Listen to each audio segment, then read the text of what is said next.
Maithri movie makers தயாரிப்பில் AGS entertainment வழங்கும் அல்லு அர்ஜுன் நடிக்கும் புஷ்பா 2 டிசம்பர் 5 முதல் திரையரங்குகளில். மருந்தில்லா மருத்துவம், அறுவை சிகிச்சையின்றி குணப்படுத்தும் நிராஸ் பாத அழுத்த சிகிச்சை. GT Holidays, South India's #1 travel brand. You know you are special when you're with GT Holidays. நக்கிர நேயர்களுக்கு வணக்கம். இன்று நம்முடன் கருத்துக்களை பகிர்ந்து இணைந்திருக்கிறார் திமுக தேர்தல் பணிக்குழு செயலாளர், முன்னாள் சட்டமன்ற உறுப்பினர் கடலூர் இள புகழேந்தி அவர்கள். வணக்கம் சார். அனைவருக்கும் வணக்கம். இந்த பெஞ்சல் புயல்ல கடுமையான மழை பெஞ்சுது, இதுல வெள்ளம்லாம் ஏற்பட்டது. அதுல தென்பெண்ணை ஆற்றில் ஏற்பட்ட வெள்ளத்துல திருவண்ணாமலை மாவட்டத்தில் வரக்கூடிய பாலம் சேதமடைந்தது அப்படிங்கிறது தான் குற்றச்சாட்டு. திறந்து 90 நாள் தான் ஆகுது, அதுக்குள்ள இப்படி ஒரு பாலம் சேதமடைஞ்சிருக்கு அப்படிங்கிறத விமர்சனத்தை எதிர்கட்சிகள் வைக்கிறாங்க. முதல்ல இந்த பெருமழையின் காரணமாக பாதிக்கப்பட்ட ஊர்கள்ல நாங்க எங்களுடைய கடலூரும் ஒண்ணு. மழைன்னா ஒரு 30-40 வருடங்களுக்கு முன்பு பெய்த அந்த மழைன்னு சொல்றாங்க. மிக அதிகமான ஒரு இயற்கை பேரிடராகத்தான் மழை வந்தது. அதுல குறிப்பா அண்ணன் ஏவாவேலு அவர்கள் பொதுப்பணித்துறை அமைச்சராக இருந்து பணிகளை பார்க்கிறார். நீங்க குற்றச்சாட்டை சொல்லி கொண்டிருக்கிற எடப்பாடி பழனிசாமி என்ற ஒரு நபர் இந்த நாட்டுல முதலமைச்சராக இருந்துகிட்டே பொதுப்பணித்துறையும் தன்னகத்தை வைத்துக் கொண்டிருந்த ஒரே முதலமைச்சர் இந்த எடப்பாடி. அது என்ன பொதுப்பணித்துறையும் ஒரு முதலமைச்சர், அது எவ்வளவு முக்கியமான வேலை, நேரடியாக பார்க்க வேண்டும், போக வேண்டும், எவ்வளவு பணிகள்லாம் இருக்கு.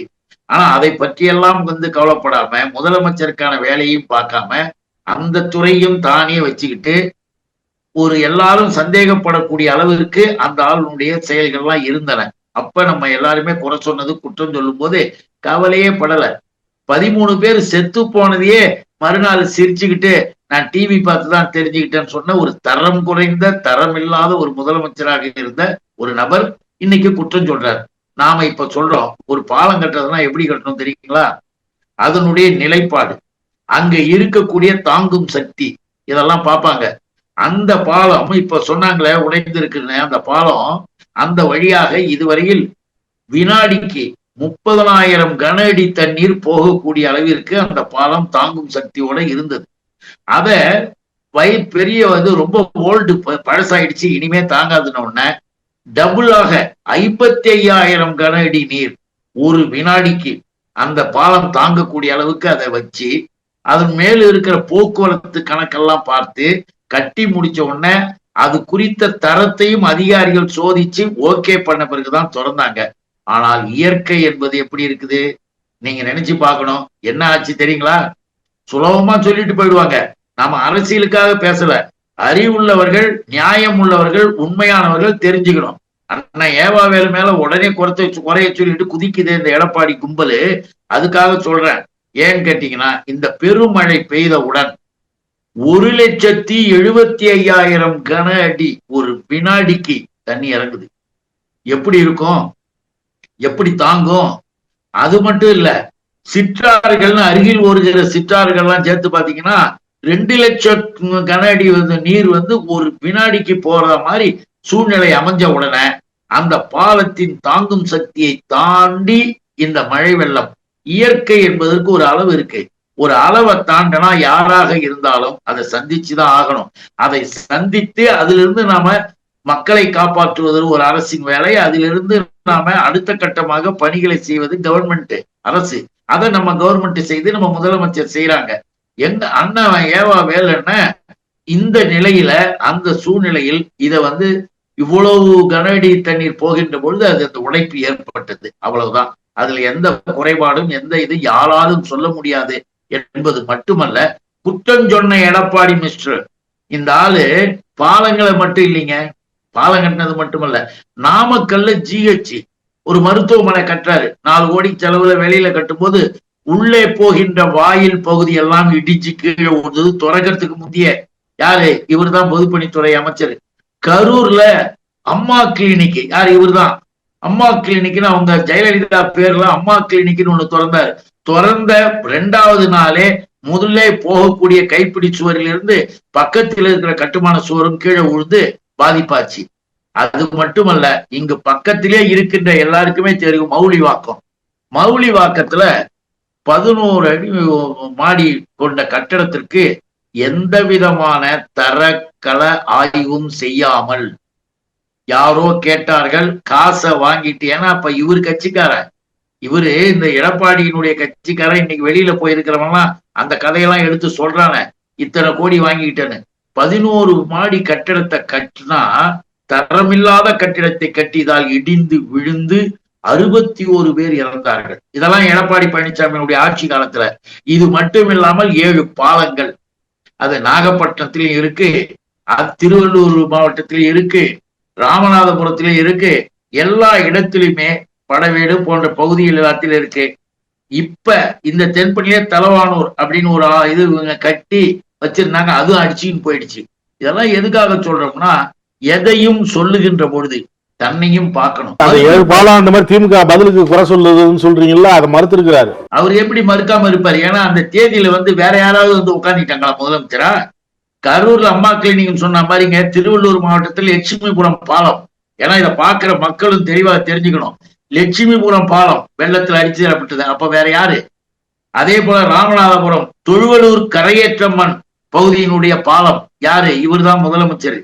அதை போலத்தான் எங்க சிங்காரத்தோப்பு, கடலூர் சிங்காரத்தோப்பு பாலம், முத்தமிழறிஞர் கலைஞர் 3 கிராம மக்களின் உயிரை காப்பாற்றுகின்ற அளவிற்கு நான் அவரிடம் கேட்டு, அவர் தலைவர் அவர்கள் அறித்து, தளபதி அவர்களும் எனக்கு துணையாக இருந்த பொழுது அந்த பாலத்தை வாங்கி கட்டிக்கிட்டு இருந்தா, கட்டுமானம் பகுதி நடந்துகிட்டு இருக்கும் போதே பாதியிலேயே ஆட்சி மாறுது.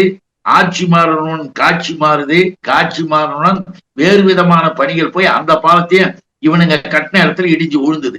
அதுக்கப்புறம் திரும்ப கட்டணும். அதை போல நீங்க இந்த நாகை மாவட்டத்துல அக்கரைப்பேட்டை பகுதியில் இருக்கிற பாலம், அம்மா பாளையத்துல நாகநதி பாலம், தாராபுரத்தில் மேம்பாலம் விரிச்சலோடு உடைத்து கீழே விழுந்தது. படைவேடு ராமர் கோயில் சாலை, கமண்டல ஆறு, பிஜேபிக்கு பிடிச்ச மாதிரி, இந்த காவிரி கூட்டத்துக்கு பிடிச்ச மாதிரி ராமர் கோவில் சாலை, கமண்டல ஆறு பாலம், இதெல்லாம் ரெக்கார்டரா எடுத்து நான் உங்களுக்கு சொல்றேன். எதுக்காகனா, இவ்வளவும் விழுகின்ற பொழுது எடப்பாடி தான் முதலமைச்சர். நான் என் மேல குற்றம் சொல்றாங்க, தப்பு சொல்றாங்கன்னா, அப்பெல்லாம் யாருக்கிட்ட கொடுத்துட்டு நீ வீட்டுக்கு போயிட்டியா? ஆக பொய்யை பேசிக் கொண்டிருக்கிற அந்த நபரை இந்த நாடு தெரிந்து கொண்டிருக்கிறது, புரிந்து கொண்டிருக்கிறது. அதுக்காக தான் நம்ம சொன்னோம். ஆனா ஒரு இயற்கையின் உச்சக்கட்ட போகின்ற போது எதுவாக இருந்தாலும் சந்திக்கணும். இப்ப சுனாமியே வந்தது, நம்ம எதிர்பார்த்தோமா? நான் இப்ப கடலூர் சட்டமன்ற உறுப்பினராக இருந்தேன். முத்தமிழறிஞர் தலைவர் கலைஞர் பாருங்க, அந்த நேரத்தில் உடல்நிலை சரியில்லை. ஆனா எங்களுடைய அண்ணன் தளபதி அண்ணன் அன்னைக்கு உடனடியாக சுனாமி ஏரியா பாக்குறாரு. நாங்க கூட போறோம். எதுக்காக இதை சொல்றேன்னா, எதிர்கட்சியாக இருக்கின்ற பொழுது கூட நேரடியாக அந்த இடத்தை பார்த்து, மக்களை பார்த்து அடுத்த கட்ட பணியை அரசுக்கு வலியுறுத்தி என்று பேசிய அந்த செயல்களை நீ என்னைக்காவது செஞ்சிருக்கிய? விழுப்புரம் போனாரு, அதை போட்டோ எடுத்துக்கிட்டு வந்தாரு. இவர் எங்கேயும் போய் இன்னைக்கும் அந்த சேதமடைஞ்ச பாலம் அதெல்லாம் போய் பாக்குறாரு. அததான் சொல்றேன், அங்கங்க போய் இறங்க வேண்டியது, போட்டோ எடுத்துன்னு வந்துட வேண்டியது. நாம அதை சொல்ல வரல. எங்களுடைய தலைவர்கள்லாம் பார்த்தது எப்படி தெரியுமா? போய் பார்த்துட்டு உடனே வந்துடல, போய் பார்த்துட்டு உடனடியாக அதற்கான ஏற்பாடுகள், அதுக்கான அதிகாரிகள் அது என்ன அர்த்தம் சொல்லி உடனே ஒரு அறிக்கையும் கொடுத்து அரசாங்கத்தை கட்டாயப்படுத்தி போராட்டத்தை அறிவித்தார்கள். அதுதான் பார்க்கணும். நீ அதெல்லாம் ஒண்ணும் செய்யல. மக்கள்கிட்ட ஏமாத்தணுன்றதுக்கு போட்டோ எடுத்து விளம்பரப்படுத்தி போட்டுக்கிட்டே தவிர வேற ஒண்ணுங்கள்ல. இன்றைக்கு இந்த பெருமழை வெள்ளத்தை திராவிட முன்னேற்ற கழக அரசு ஒழுங்காக சமாளிச்சது. இன்னும் குறைபாடு சொல்றேன்னு சொல்லிட்டு சாத்தனூர் டேம் பத்தி சொல்லுவாங்க. அதுல என்ன தெரியுங்களா? சாத்தனூர் டேம் ஒண்ணு நடந்திருந்தால், இவர்கள் ஆட்சியாக இருந்தால் ஆயிரக்கணக்கான பேர் செத்திருப்பாங்க. இந்த பிஜேபியோ இந்த எடப்பாடி போன்றவர்களுடைய கவர்மெண்ட், அதிமுக ஜெயலலிதா கவர்மெண்ட் எல்லாம் இருந்திருந்தா ஆயிரக்கணக்கான வீடுகள் அடிச்சுக்கிட்டு போயிருக்கும். எதுக்காக சொல்றோம்னா, சாத்தனூர் டேம்ல தண்ணி ஏறிக்கிட்டு இருக்கு, பெருமழை வந்துகிட்டே இருக்கு. அங்கு உடனடியாக கலெக்டர்ஸ்க்கெல்லாம், கரையோர கலெக்டர்ஸ், தென்பண்ணை கரையோரத்துல இருக்கிற எல்லாருக்கும் இன்ஃபார்ம் பண்ணது. ஒரு உயிரிழப்பு கூட இல்லை. ஆனால் தண்ணி வேற வழி இல்லைன்னும் பொழுது கடல் எதிர்த்த நிலை, பேக் வாட்டர் வருது கடல்ல இருந்து, இங்க இந்த தண்ணி அதனால எதிர்த்தது. 2 நாள் உள்ள தண்ணி இருந்து இப்ப இறங்கி இருக்கு. இன்னொன்னையும் நீங்க நல்லா புரிஞ்சுக்கணும். திறந்து அந்த விடுகின்ற அந்த நேரத்துல மட்டும் அதை திறக்காமல் இருந்திருந்தால், உடைந்திருந்தால் ஒரு பகுதி, ஆயிரக்கணக்கான மக்களுடைய உயிர் ஆபத்து, எல்லாம் வாழ்க்கையே போயிருக்கும். அதை உடனடியாக செய்து நடவடிக்கை எடுத்தது பாருங்க அரசு. அண்ணன் துரைமுருகன் அண்ணா அதை வந்து அறிக்கையை கூட விட்டுருக்காரு. அதை புரிஞ்சுக்கிட்டு ஒருவேளை வேற மாதிரி தப்பா நடந்திருந்ததுன்னு வச்சுங்க, ஏன் அப்பவே திறக்கூடாதா, திறக்காம என்ன பண்ணீங்க நீங்க அப்படின்னு கேள்வி கேட்பானுங்க இந்த எதிர்கட்சின்ற பேர்ல. எதுக்காக இதை சொல்றோம்னா, உங்களுக்கே தெரியும், சென்னை செம்பராம்பாக்கம் 2 நாள் அதிகாரிகள் சிஎம் வீட்டுல போய் கேட்டுக்கிட்டே இருக்காங்க, தண்ணி ஏறுது, உடைய போதுன்னு. பதில் இல்ல. அன்னைக்கு ஜெயலலிதா உடல்நிலை தேர்ல உள்ள படுத்திருக்கு, இங்க அந்த அம்மா படுத்து கிடக்குது, இவனுங்களும் யாரும் பார்க்கல. ஒரு நாள் என்னாச்சு, திடீர்னு எல்லாம் திறந்து உடைச்சிட்டு வந்தா நூற்றுக்கணக்கான 200 பேருக்கு மேல செத்து போகிற நிலைமையெல்லாம் வந்தது. அதே நேரத்துல ஒரு முதலமைச்சர் எப்படி இருக்கணும், எடப்பாடிக்கு சொல்றேன், மக்களுக்கும் சொல்றேன், ஒரு முதலமைச்சர் எப்படி இருக்கணும், புழல் ஏரியில் இருந்து இரவு 1:30-2 மணிக்கு பூண்டி ஏரியில இருந்தெல்லாம் அந்த தகவல் வந்த உடனே கோபாலபுரம் வீட்டுல இருந்து அந்த நேரத்திலும் வயதான நேரத்திலையும் புறப்பட்டு கோட்டைக்கு வந்து அதிகாரிகளோடு ஸ்பாட்டுக்கு போன தலைவர் தான் முத்தமிழறிஞர் கலைஞர். அவர் போனாரு, அணைகளை உயர்த்தி எந்த பாதிப்பும் இல்லாம ஆக்கி மறுநாள் தான் அதை எப்படி செய்யணுமோ திறக்கணுமோ திறந்தாங்க. இதெல்லாம் எதுக்கு இங்க பதிவு பண்றோம்னா, நாம அரசியலுக்காக பேசல, உண்மையிலேயே மக்களுக்கான ஆட்சியாக இருக்கணும். அதை இன்னைக்கு எங்களுடைய தலைவர் தமிழக முதல்வர் அண்ணன் தளபதி அவர்களும், இப்ப கடலூருக்கு 2 முறை துணை முதல்வர் வந்துட்டாருங்க. இவனுங்கெல்லாம் என்னைக்காவது வந்திருக்கானுங்களா? துணை முதல்வர் 2 தடவை வந்து கடலூர் மாவட்டம் முழுவதும் சுத்திட்டு வர்றார். அந்த பெண்ணையாற்ற பகுதியெல்லாம் கலெக்டர்களை கூட்டு அதிகாரிகளை உத்தரவு போடுறார். ஆக அரசு இயங்கி கொண்டிருக்கிறது, மக்களுக்கு எல்லா விதத்திலேயும் பாதுகாப்பாக அரசாங்கம் இருக்குது. அதை என்னால உறுதியாக சொல்ல முடியும். குறை சொல்றது சாதாரண விஷயம், அது குலைக்கிற நாய் மாதிரி குலைச்சிட்டு போறது, அவ்வளவுதான். மதுரை ஆதீனம் ஒரு நிகழ்ச்சியில் பேசுகிறார், இந்த ஆட்சி நல்லபடியாக நடக்குது, முதலமைச்சர் ஸ்டாலின் வந்து நல்ல ஆட்சி செய்கிறாரு, துணை முதலமைச்சர் உதயநிதி நல்ல ஆட்சி செய்கிறாரு, ஆதீனங்கள் எல்லாம் ஒருங்கிணைக்கிறாருங்க, ஒருங்கிணைச்சு ஒரு கூட்டம் நடத்தியிருக்கிறாரு, இதெல்லாம் இந்த அமைச்சரால் தான் செய்ய முடியும், இதெல்லாம் நான் பாராட்டு தெரிவிக்கிறேன். அதேபோல் மோடியும் நல்லாட்சி தான் புரிகிறாரு, அங்கேயும் இந்த அரசு வந்து ஒரு இணக்கமாக இருக்கணும், மீண்டும் திமுக தான் இங்கே வரணும், மத்தியில் வந்து பாஜக தான் வரணும் அப்படின்னு சொல்றாரு. அவருடைய பார்வையில் அவர் பார்த்திருப்பதில் அவருக்கு ஏற்ற கொள்கையாளர்கள், அவருக்கு ஏற்ற வழி ஆன்மீகத்தை மட்டுமே தூக்கி கொண்டு வைத்துக் கொண்டு ஆளுகிறவர்கள் யூனியன் கவர்மெண்ட். அது அவர் வேற வழி இல்லாம அவர் சொல்லுவதாக நான் கருதுறேன். அவர்களுக்கு அது தேவை, அதனால சொல்றாங்க. ஆனால் எல்லா வகையிலையுமே இங்கு சமத்துவம் இல்ல, மோடி மிக நல்லவர், அவரை உலகம்லாம் பாராட்டுதுன்னு தானே சொல்றாரு. இப்ப திமுக எப்படி பாராட்டுறாரோ, மோடிய உலகம் பாராட்டுதுன்னா இவர் கொஞ்சம் நம்ம ஆன்மீக இவர் வந்து வேற வழி இல்லாமனா அவருக்கு பிடித்த, அவருக்கு ஏற்றுக்கொண்டிருக்கிற அந்த அந்த மதவாதிகளாக இருக்கிறவர் இருக்காங்க, அதனால அவர் பாராட்டார். அதே நேரத்துல சமூக நீதி வைத்துக் கொண்டு திராவிட மாடல் ஆட்சியை குறை சொல்லவே முடியல. சேகர்பாபு தலைமையில அருமையாக அறநிலைத்துறை இயங்குதுன்றதுனால இதை உண்மையிலாகவே பாராட்டுறார். அது அவருக்கு வியர்ப்புடையது, இது உண்மையாக பாராட்டுதல். ஏன்னா இந்த மோடியை பத்தி தெரிஞ்சுக்கணும்னு சொல்றேன். தரையோ அந்த நர்மதா ஆற்றுல ஒரு அணை, யூபியில நர்மதா ஆற்றுல அணை இருக்கு. அது இதே மாதிரி மழை வெள்ளத்துல வந்து உடைஞ்சு போகிறதுக்கு முந்தி இவனுங்க என்ன பண்றானுங்க, நம்மலாம் கலெக்டர்கிட்ட சொல்லி உயிராபத்து இல்லாம மக்களை பாதுகாத்தோம். அங்க எதையுமே சொல்லல. அதான் பிஜேபி திறந்து விட்டா அடிச்சு உடைஞ்சு போய் 20 கிராமங்களுக்கு மேல மூழ்கிச்சு, ஆயிரக்கணக்கான பேர் செத்து போற அளவுக்கு எல்லாம் வந்தது. மறுநாளே பிரைம் மினிஸ்டர் மோடி ஓடுகிறார், சுத்தி பாக்குறாரு, பார்த்துட்டு அதுக்கு அடுத்த நாளே 2வது நாளே நிதி கொடுத்துட்டாரு. அப்போ நாம யாரு? நாம எதுக்காக நீ வந்து போன வருஷமும் 37,000 கோடி உன்னுடைய மத்திய குழுவும் வந்து ஆய்வு செய்து கேட்டதுக்கு பிறகும் கூட வெறும் 267 கோடி தான் ஒதுக்குனீங்க. பிஜேபி தமிழ்நாட்டு மக்களுக்கு இதெல்லாம் மறந்துட மாட்டாங்க, ஓட்டு கேட்க வரும்போது கேட்பாங்க பிஜேபிய. 267 கோடி தந்த இந்த முறை 2 கோடி உடனே தேவை அப்படின்னு முதல்வர் சொன்னாரு. நம்ம எம்பிகள் எல்லாம் டெல்லியில அவங்கள பாக்குறாங்க, கடிதங்களும் போட்டாச்சு, தொலைபேசியின் மூலமாகவும் சொல்லியாச்சு. கேட்டுக்கிட்ட மோடி இதுவரையில் ஒரு பைசா கூட இன்னும் ஒதுக்கல. ஒதுக்கலன்றது ஒரு பக்கம், ஏன் டெல்லியில இருந்து வந்து பார்த்தா என்ன, எங்க மக்களை எங்க இது போன தடவை சென்னை, நெல்லை, தூத்துக்குடி இந்த பகுதிகளில் இருக்கிறது கூட நீ வந்து எட்டி பார்க்கல, அதையும் விட்டுட்டீங்க. இப்ப இந்த பகுதியில இருக்குது, இதையும் எட்டி பார்க்கல.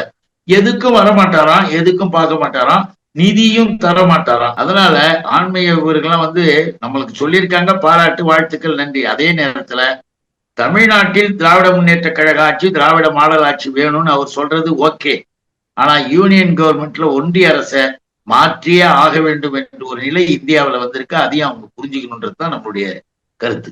வங்கி திருத்த சட்ட மசோதாவில் மத்திய நிதி அமைச்சர் நிர்மலா சீதாராமன் நாடாளுமன்றத்தில் பேசுகிறாங்க. ஹிந்தியில் அவங்க பேசிக்கிட்டு இருக்கிறப்ப எதிர்கட்சி வரிசையில் அமர்ந்திருக்கிற ஒருத்தர் எழுந்திருக்கிறார், ஒரு உறுப்பினர் எழுந்திருச்சு, நீங்கள் பேசக்கூடிய அந்த இந்தி மொழியில் தவறுகள் இருக்குது அப்படின்னு சுட்டி காட்டுறார். அப்போ இவங்க என்ன சொல்கிறாங்க, உங்கள் பக்கத்தில் இருக்கிறாங்க அவங்க தான் தமிழ்நாட்டில் ஹிந்தி படிக்க விடாமல் தடுத்தாங்க, நான் இப்போ ஹிந்தி படிக்கும் போதெல்லாம் கிண்டல் பண்ணாங்க அப்படிங்கிறார். இப்போ நீங்கள் புகார் கூறணும்னா அவங்கள தான் கூறணும், என்னுடைய தவறை சுட்டி காட்டி திருத்தியதுக்கு நன்றி அப்படிங்கிறாங்க. ரொம்ப நிர்மலா சீதாராமன் அதி புத்திசாலி.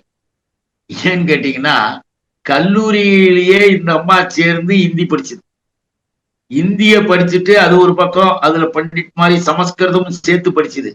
தான் படிச்ச இந்தி, தான் படிச்ச சமஸ்கிருதம் இதுல அடிக்கடி பேசி பழகுகிற அந்த அம்மையாருக்கு அந்த மொழியிலேயே சரியா பேச தெரியாம தப்பா பேசுறதுக்கு வக்காலத்து வாங்குது. ஆனா ஒரு உண்மையை சொல்லிடுச்சு, அதனால நம்ம பாராட்டுறோம். என்ன சொல்லிட்டாங்க, பார்லிமெண்ட்ல பேசுறாங்க, தமிழ்நாட்டில் நான் சமஸ்கிருதமும் இந்தியும் படிப்பதற்காக போகின்ற பொழுது அங்கே மக்கள் தெருக்களில் என்னை கேலி செய்தார்கள், என்னை கேலி பேசினாங்க, நீங்க ஏன் இந்திய இது பண்ணிட்டீங்க, இங்க தானே இருக்கீங்க, வடமாநிலத்துக்கா போறீங்க என்றெல்லாம் என்னை கேட்டார்கள்.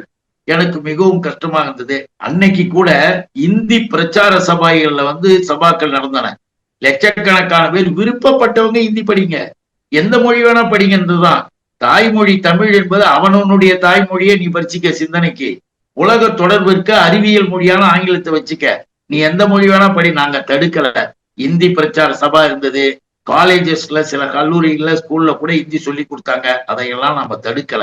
இந்த அம்மையார் தடுத்தாங்க போனாங்கன்னு சொல்றது பெரிய பேச்சாளர் மாதிரி, பெரிய கருத்தாளர் மாதிரி அந்த அம்மையார் சொல்லியிருக்கு.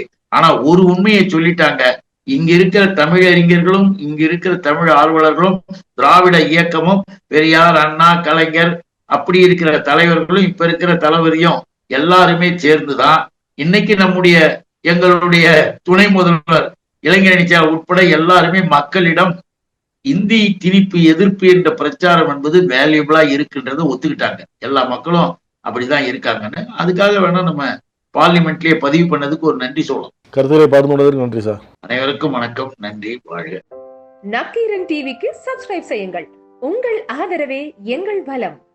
ஆசிரியர்களுக்கு நண்பனாகவும் மாணவர்களுக்கு ஆசானாகவும் திகழும் தேர்வு வழிகாட்டி. ஒவ்வொரு பாடத்திற்கும் அனுபவமிக்க ஆசிரியர்களின் துல்லியமான தெளிவான விடைகள். CNC இருக்கு, தேர்வு பயம் எதற்கு? இது தீரன் பப்ளிஷிங் ஹவுஸ் விற்பனை வெளியீடு.